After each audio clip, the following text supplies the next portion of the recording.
నా పరిశుద్ధ రక్తాన్ని కాళ్ళతో తొక్కావా? ఇది న్యాయమా? అయినా నేను ఎంతగా క్షేమంగా కాపాడుకున్నాను. ఇదిగో నేను కాపాడలేను. నీకు ఇచ్చిన సమయము ఎప్పటి అయిపోయింది. ఇక తీర్పులో నువ్వు మనుషులందరూ ఒక్కసారి గుర్తించినప్పుడు ఆ మీదుగా తీర్పు జరుగును. రోజుంది, కాచుకోనుంది తీర్పు. ఆ దినం ఎప్పుడో నీకు నాకు తెలియదు. నీ పోకడ ఎప్పుడో తెలియదు. ఆయన రాక ఎప్పుడో తెలియదు. ఆయన ముందు ఏ దినాలు నిలబడబోతున్నామో. ఈరోజు చచ్చిపోతే నీ తీర్పు నీకు తెలుసు. నీ తీర్పు నీకు తెలుసు. నాకేం తెలియదండి అన్నదు. నేను మంచిదాన్ని అని, మంచివాడిని అని అన్నదు. నీ తీర్పు నీకు తెలుసు. ఏ భేదం లేదు. అది ఎట్లా వర్తిస్తుందా? రోజు నేను ప్రార్థనకు వస్తున్నాగా, నేను ఏసయ్య ప్రార్థన చేస్తున్నాగా, తప్పక వర్తిస్తుంది. ఏసయ్యని నీ రక్షకుడుగా అంగీకరించినంత వరకు. 19వ వచనంలో ఏది ఈరోజు వాక్యం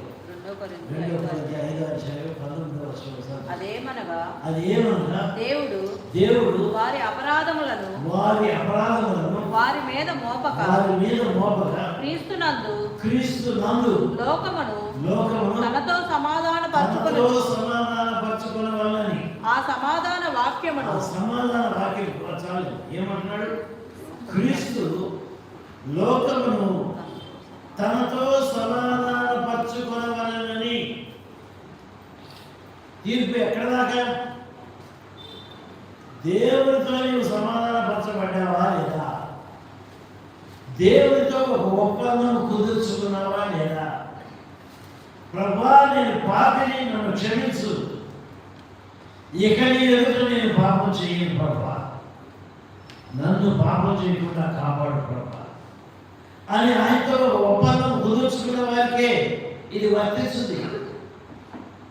ఒప్పందం కుదుర్చుకున్నామంటే డిసెంబర్ 31న తీర్మానం కాదు నేను అనేది.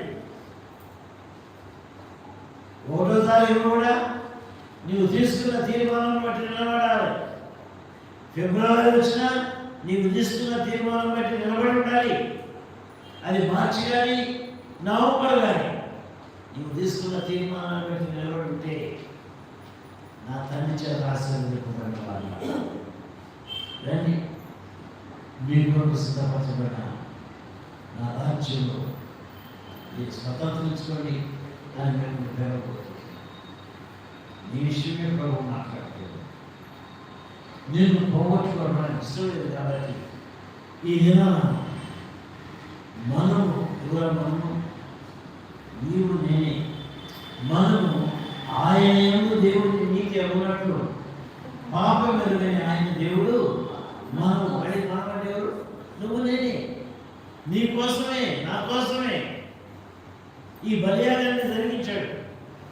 ఏ మేరకు నీవు ఈ బలియాగాన్ని నా కొరకు అని అంగీకరించావు, నా కొరకు అని స్వీకరించావు.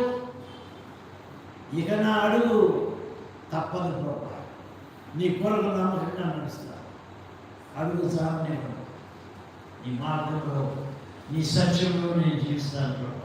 తలలో వస్తున్నాము, ప్రార్థన చేసుకున్నాము.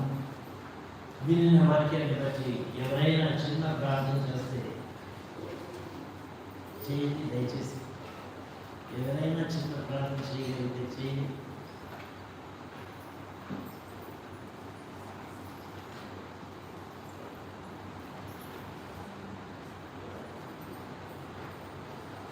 విన్న వాక్యాన్ని బట్టి ఎవరైనా చిన్న ప్రార్థన చేయగలిగితే